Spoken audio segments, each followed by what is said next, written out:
राजेशाही ट्रेडिंगच्या option chain learning series मध्ये पुन्हा एकदा आपल्या सर्वांचं स्वागत आहे। या सिरीज मध्ये आपण पाहत आहोत चार्ट ऑफ ॲक्युरसी 1.0 आणि त्या चार्ट ऑफ ॲक्युरसी 1.0 मध्ये एकूण 9 सिनेरिओज आहेत आणि त्या 9 सिनेरिओज पैकी आपण 3 सिनेरिओचा डिटेल मध्ये अभ्यास केला आहे। आज आपण या व्हिडिओ मध्ये 4 नंबरच्या सिनेरिओचा अभ्यास करणार आहोत। जर तुम्ही मागचे 3 व्हिडिओ पाहिला नसाल तर ते तिन्ही व्हिडिओ तुम्ही पहा। ते 3 व्हिडिओ पाहिले तरच हा व्हिडिओ तुम्हाला समजेल आणि व्हिडिओ स्किप करू नका, व्हिडिओ शेवटपर्यंत आणि चॅनलला सबस्क्राइब करून बाजूच्या बेल आयकॉनवर क्लिक करा आणि हा व्हिडिओ जास्तीत जास्त तुमच्या मित्रांपर्यंत शेअर करा, जेणेकरून त्यांना असली स्टॉक मार्केट म्हणजे काय असतं हे घर बसल्या शिकता येईल। चला तर मग आपण फारसा वेळ न घालवता आता व्हिडिओला सुरुवात करूयात।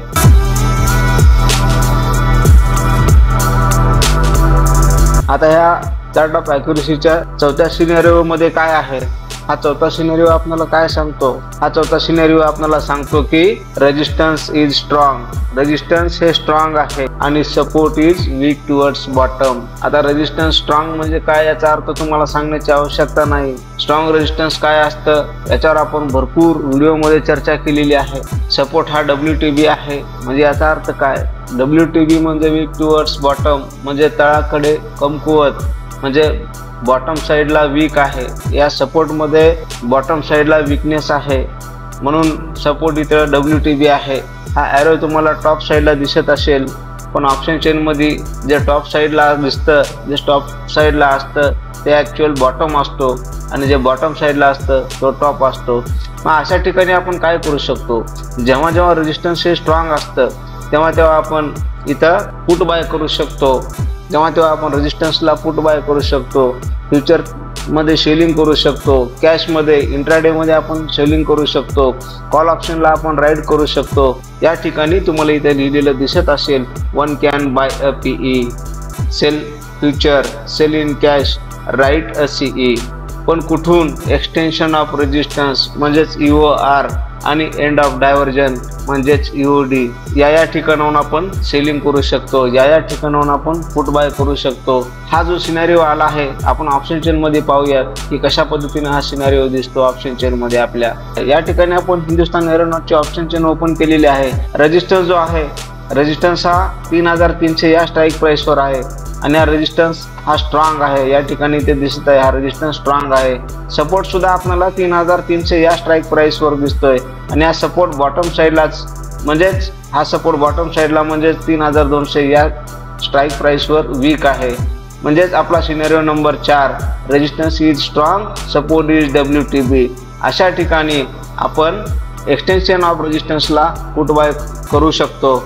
आता आपण हिंदुस्तान एरोनॉटचा ट्रेडिंग व्यू मध्ये जाऊन चार्ट ओपन करणार आहोत आणि जी काय व्हॅल्यू येणार आहे त्या व्हॅल्यूला आपण मार्क करणार आहोत।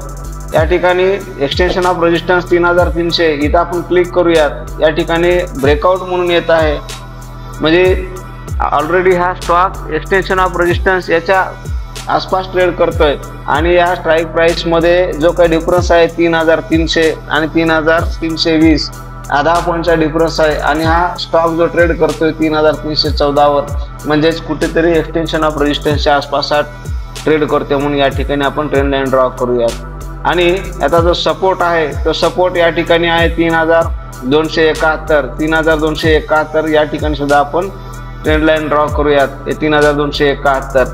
आता या ठिकाणी EOR म्हणजे 3314 त्याच्या आसपास, म्हणजे हा जो स्टॉक आहे तो सध्या एक्सटेन्शन ऑफ रेजिस्टन्स वर ट्रेड करतोय, EOR। आता या ठिकाणी आपल्या प्राइसला आलेला आहे आणि EOR आणि एक्सटेन्शन ऑफ सपोर्ट EOS अशा पद्धतीनं आपल्याला या ठिकाणी एक पुढचा ट्रेड इथं भेटू शकतो।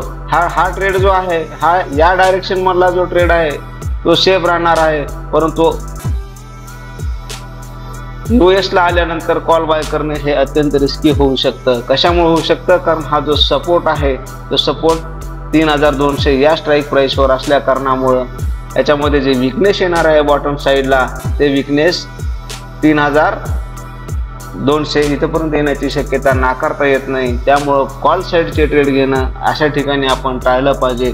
अशा ठिकाणी बुलिश ट्रेड घेणं म्हणजेच चार्ट ऑफ ॲक्युरेसी 1.0च्या अपोज मध्ये आहे, या नियमाच्या विरोधात आहे, त्यामुळे इथं आपलं नुकसान होण्याची शक्यता असते. सपोर्ट हा WTB असल्या कारणानं आपलं नुकसान होण्याची शक्यता असते, म्हणून आपण बाईंग साईडचे ट्रेड घेणं हे अशा ठिकाणी टाळलं पाहिजे. तर आजचा व्हिडिओ कसा वाटला हे कमेंट बॉक्समध्ये जरूर सांगा. आणि जर तुम्हाला काही समजलं नसेल, काही तुमच्या शंका असतील, अडचणी असतील, काही डाऊट्स असतील तर कमेंट बॉक्समध्ये मला जरूर सांगा.